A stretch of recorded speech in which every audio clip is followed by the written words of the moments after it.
ce n'est pas elle le problème c'est le faux espoir que tu lui as donné. Tu savais parfaitement qu'elle t'aimait de tout son cœur mais que tu ne ressentais pas la même chose pour elle. Pourtant, tu n'as pas freiné ses sentiments, au contraire, tu les as attisés. Qu'y a-t-il de plus cruel que d'avoir des sentiments pour quelqu'un qui ne vous aime pas? Tout simplement, aimer un homme qui fait semblant de vous aimer en retour. Non seulement, il ment mais il choisit de vivre ce mensonge comme une vérité. Il se comporte comme si vous étiez la femme de sa vie et tout ce qu'il vous dit semble parfait.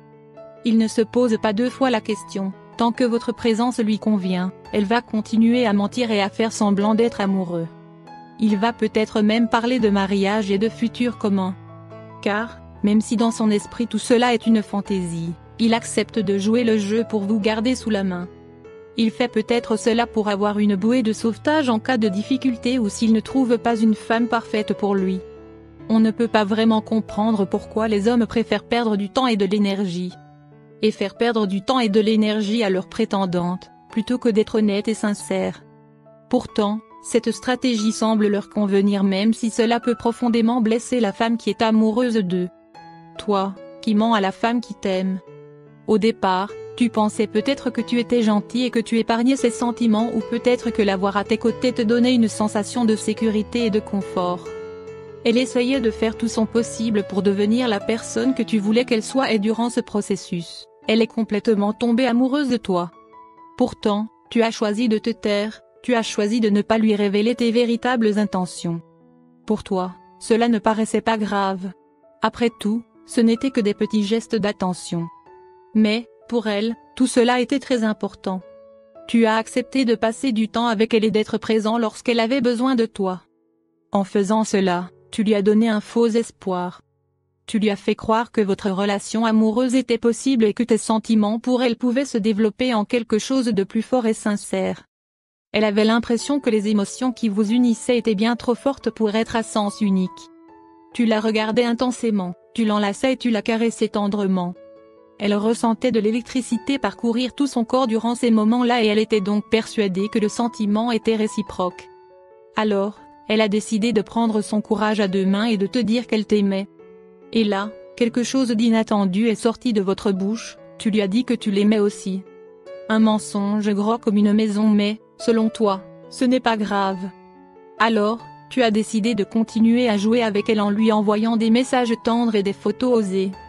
Tu as toujours les bons mots et tu sais parfaitement quoi dire et comment te comporter pour la pousser à croire à ton amour inconditionnel. Suite logique de ces faits, elle pensait réellement être la femme idéale pour toi. Tu lui envoyais des citations ou des chansons qui te faisaient penser à elle. Tu la faisais sourire chaque matin lorsqu'elle découvrait sa page sur les réseaux sociaux car tu lui laissais des commentaires tendres. Tu essayais de capter et de garder son attention alors que tu l'avais depuis le début. Pourquoi, alors? Un pas en avant, deux pas en arrière. Pourtant, malgré tous ces gestes d'attention et d'amour fou, selon toi, tu n'as jamais fait le premier pas. Au lieu de ça, tu as choisi de la laisser vivre dans cette vie imaginaire potentielle. Et, alors que tu ne savais pas trop comment continuer cette relation, elle devenait de plus en plus sûre de ses sentiments. Peut-être que tu n'étais pas prêt pour quelqu'un comme elle mais le destin n'attend pas que tu le sois. Le hasard, Dieu ou l'univers, chacun croit à ce qu'il veut, t'apporte la femme idéale. Et espère que tu vas comprendre qu'elle est parfaite pour toi et te comporter d'une manière digne. Malgré tes promesses, ton hésitation à t'engager a poussé cette jeune femme à se poser des questions. Elle a commencé à douter de tes véritables intentions pourtant, au lieu de partir, elle a choisi de rester. Une centaine de questions se bousculent dans sa tête, pourquoi n'est-elle pas assez bien pour toi? Qu'est-ce qu'elle aurait pu faire différemment? Ses défauts sont-ils plus importants que ses qualités? Après tout, si tu ne veux pas d'une relation sérieuse avec elle c'est sûrement à cause d'elle, de son physique, de son caractère. Non. Bien sûr, ce n'était pas de sa faute mais jamais, au grand jamais, tu ne lui avoueras ça. Ton âme est remplie d'arrogance et d'une fierté déplacée et, pour cette raison, au lieu de t'excuser ou d'admettre tes torts, tu l'as fait culpabiliser. Tu la pousses à penser que c'est de sa faute à elle si elle ressent ses sentiments pour toi. Maintenant, elle croit qu'elle est coupable d'être amoureuse de toi alors qu'en réalité c'est toi qui as initié toutes ces émotions. Tu lui as menti, tu as semé le doute des possibilités quant à votre relation et tu lui as dit que tu l'aimais. Mais non, c'est de sa faute si elle est amoureuse de toi. Ce n'est pas juste pour elle car elle n'aurait jamais rien fait pour te blesser. Tu as touché son cœur et tu lui as permis de s'approcher de toi et maintenant tu te demandes pourquoi elle est amoureuse de toi. Finalement, elle choisit de partir. Cette jeune femme t'aimait. D'ailleurs, elle t'aimait assez pour accepter ce cirque de relations que vous aviez. Ses sentiments étaient si forts qu'elle a fait tout son possible pour ne pas forcer les choses et pour essayer de devenir la compagne de tes rêves.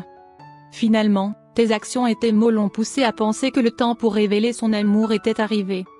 Tu ne comprends pas pourquoi elle est amoureuse de toi? Imagine alors ce qu'elle ressent.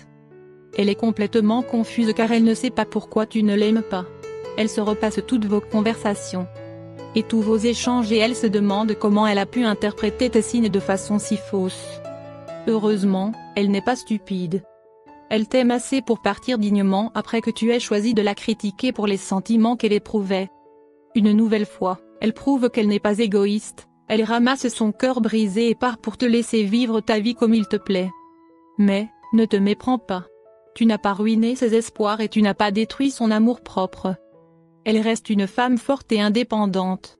Elle continue de croire à l'amour et espère toujours rencontrer son homme idéal.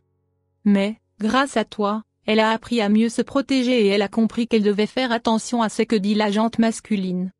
Maintenant, elle sait que tout n'est pas rose mais elle peut se vanter d'être une personne bien qui possède un gros cœur. Contrairement à toi. Tôt ou tard tes mensonges te rattraperont. Tôt ou tard, tu tomberas sur une femme qui te remettra en place et qui n'acceptera pas d'être traitée ainsi. Et, tôt ou tard, tu obtiendras la monnaie de ta pièce, tu tomberas fou amoureux d'une femme qui ne fera que jouer avec toi. Le karma nous rattrape toujours. Pour quitter quelqu'un que vous aimez, vous avez besoin de beaucoup de courage. Quand les relations amoureuses ne fonctionnent plus ou lorsque l'un des deux partenaires n'est plus amoureux ou investi dans le couple, les choses finissent inévitablement toujours de la même façon, en rupture. Certains couples se séparent après une longue période de remise en question durant laquelle les deux personnes ont essayé de faire fonctionner leur relation. Malheureusement pour elles, elles n'ont pas pu trouver de solution à leurs problèmes ou elles n'ont pas réussi à faire des compromis. Pour d'autres couples, la rupture est soudaine et complètement inattendue. Un beau jour, un des partenaires se réveille et décide que c'est fini. Il ne veut plus s'investir dans cette relation ou il ne ressent plus la même chose pour sa moitié. Quel que soit votre cas, la séparation est difficile à accepter et à relativiser. Vous avez l'impression que le monde autour de vous s'écroule et que plus rien n'a de sens. Vous remettez en question la sincérité de votre ex-relation et votre propre personnalité. Vous vous demandez ce que vous avez fait de travers ou ce que vous auriez pu faire différemment afin d'éviter d'en arriver là. La période de guérison post-rupture peut être très longue surtout si vous avez le sentiment de ne pas avoir vraiment obtenu d'explications sur les raisons qui ont poussé votre partenaire à mettre un terme à votre relation. Vous vous tournez alors vers vos amis ou votre famille pour un peu de soutien. Vous repassez en long et en large toute votre histoire pour comprendre à quel moment les choses se sont envenimées. Pourtant, malgré toutes ces nuits sans sommeil et malgré toutes les conversations que vous avez eues avec vos proches, les choses ne vous semblent pas plus claires. Mais, avec le temps, vous apprenez à relativiser et à gérer vos émotions et pensées négatives. Vous acceptez finalement la rupture pour ce qu'elle est, la fin d'un chapitre de votre vie. Et, non comme la fin de toute votre existence. D'ailleurs, tous les gens qui vous entourent ont été très compréhensifs et ont presque eu pitié de vous. Le paradoxe. Et, c'est là que se trouve tout le paradoxe de la rupture. De manière générale, quand on parle de séparation, on concentre toute notre attention sur la personne qui a été quittée. Tout le monde se préoccupe d'elle et se demande comment elle se sent et comment elle a pris cette nouvelle. On se dit qu'elle doit sûrement être très blessée et on en oublie que le partenaire qui a pris la décision de partir souffre également. Les gens pensent que quitter sa moitié est une broutille. Et que mettre un terme à une relation, courte ou longue, en brisant le cœur de son ou sa partenaire est la chose la plus facile au monde. On pense que la personne qui a pris la décision de rompre ne ressent aucune émotion et qu'elle ne sait pas ce que cela veut dire d'être blessée. Sinon, pourquoi aurait-elle quitté son ou sa partenaire? Mais, en réalité, la situation est complètement différente si vous décidez de quitter une personne pour qui vous avez encore des sentiments. Partir ne va pas automatiquement dire qu'on est plus amoureux de l'autre. Si on regarde les choses impartialement, On peut se rendre compte d'une évidence qui ne nous saute pas aux yeux quand on pense seulement à la personne qui a été quittée. Les gens partent, la plupart du temps, même s'ils sont amoureux car ils sont conscients que c'est leur seule option. C'est le seul choix logique qu'il leur reste à faire s'ils veulent se sauver car, très clairement, ils ne voient pas d'avenir avec leur partenaire actuel. Parfois, tout simplement, l'amour n'est pas suffisant. Dans ce genre de cas, très souvent, vous aimez votre partenaire à la folie mais vous vous rendez compte qu'il est grand temps que vous vous aimiez davantage. Vous êtes parfaitement conscient de l'intensité des émotions qui vous lient à cette personne. Et des sentiments encore présents, pourtant vous pensez que vous devez vous choisir d'abord. Et, la seule façon de faire cela, c'est de partir car ce ou cette partenaire rend votre vie plus difficile qu'elle ne devrait l'être. Malgré tout l'amour que vous avez encore pour elle ou pour lui. Vous avez l'impression d'avoir sacrifié votre santé mentale pour être avec cet individu. Et, vous avez perdu le contrôle de vous-même. Finalement, vous vous êtes rendu compte que vous vous perdiez dans cette relation et que vous n'étiez plus du tout la personne que vous étiez auparavant. Et, cela ne vous plaît pas. Vous avez compris que cette relation vous apportait plus de mal que de bien et que vous passiez le plus clair de votre temps à être misérable.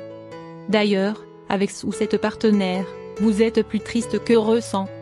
Vous vous êtes vraiment battus pour faire fonctionner cette relation. Vous avez fait des efforts et des compromis.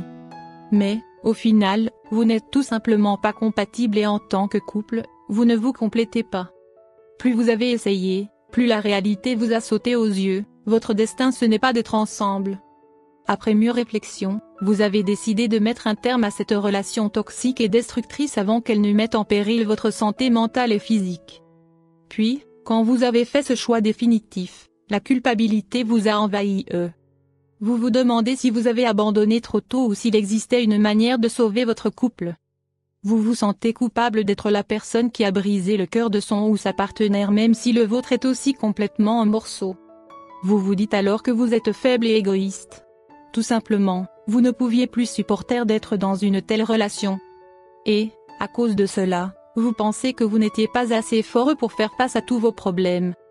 Vous avez le sentiment d'avoir perdu un combat. Vous avez choisi de vous rendre heureuse plutôt que d'être présent pour la personne que vous aimez. Pour la première fois de votre vie, vous avez mis vos besoins et vos désirs en premier. Et, même si c'était la chose raisonnable à faire, la culpabilité vous ronge. La force qui se cache derrière la rupture. Pourtant, vous n'êtes pas faible. Quitter une personne que vous aimez encore est la chose la plus courageuse que vous avez jamais faite. Cela signifie que vous étiez assez fort pour mettre de côté vos propres sentiments et pour prendre la meilleure décision possible pour votre avenir. Cela veut dire que vous étiez assez fort pour ne pas écouter votre cœur car vous saviez que cela ne vous apporterait rien de bon. Vous avez fait le bon choix pour vos objectifs à long terme même si vous saviez que personne ne comprendrait et que vous auriez le cœur brisé. Vous étiez parfaitement conscient que vos proches et les amis de votre ex ne vous apporteraient aucun soutien. Vous saviez que cette décision allait être difficile à prendre mais vous étiez prêt à briser votre propre cœur pour votre futur bonheur. Vous vous êtes montré mature pour prendre la décision inévitable et douloureuse qui était nécessaire pour vous sauver. Et, pour ça, vous devez être fiers de vous.